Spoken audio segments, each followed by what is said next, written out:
Get going after more than 100 days of lockdown. Many businesses shut down and millions of jobs already said to have been lost. Ministers from the economic cluster will give another briefing in the next hour. The country is still under level 3 lockdown, but some regulations are being tightened ahead of the peak of the coronavirus outbreak. Government has from the start of the lockdown in March been trying to balance the risk of infection and saving what was an already struggling economy.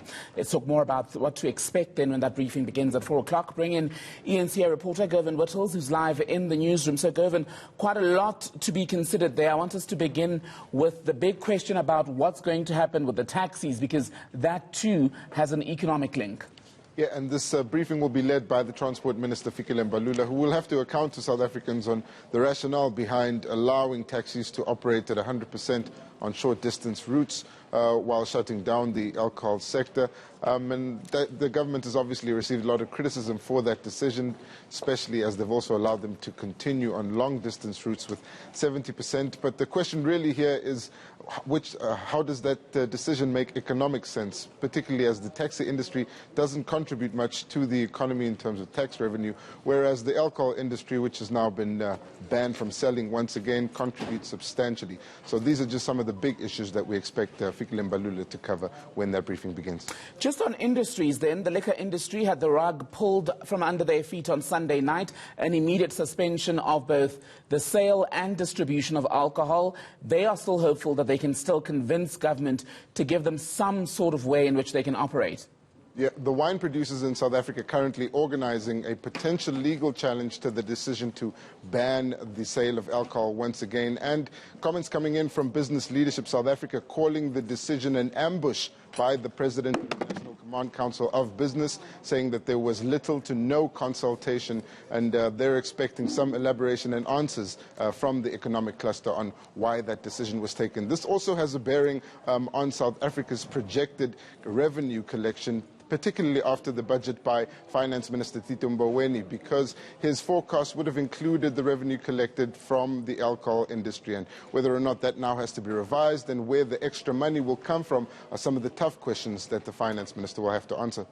Finally then, the restaurant, tourism and entertainment industry was given some leeway to begin to operate, but the sad reality is a lot of those establishments are still not making a profit. Do we expect to hear much on that this afternoon? Well, we'll have to get an answer from the economic cluster on any relief for that industry. Remember that in their initial projections, they said that the tourism and restaurant industry could shrink to as little as 5% of what it was before because of the lockdown and its implications. And we've confirmed that the Restaurants Association of South Africa are planning a protest on Monday from all of their member restaurants, and most of them in the Western Cape. This is to register their unhappiness with the effects of the lockdown. Of course, now thousands of restaurants having closed already across the country. But at this point, it's not clear whether there is any additional funding available for these industries who now need more than they initially thought they would.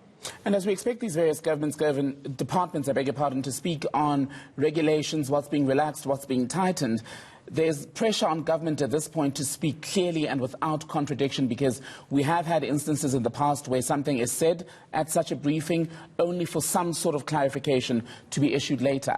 Yeah, and there's also the threat of court action, which keeps emanating after new regulations are published in the government gazette. And a lot of the industry players saying they're unhappy at this moment, and a growing chorus of industry players saying that they're not happy with the consultation, feeling that their views and their proposals for how the lockdown should be managed and how the relief should be distributed isn't reaching the decision-making room. So there's a lot of unhappiness at this point, particularly from people who continue losing money the longer the lockdown has gone on. We know that in the Eastern Cape, they had projected that they would lose 10,000 jobs if the lockdown had ended, if the lockdown had continued to the end of June. That's now happened, and the projections are doubling now. So we're seeing that the province's numbers of job losses projecting between 3 and 7 million. It could be as high as 5 million, but at this stage, there's no certainty.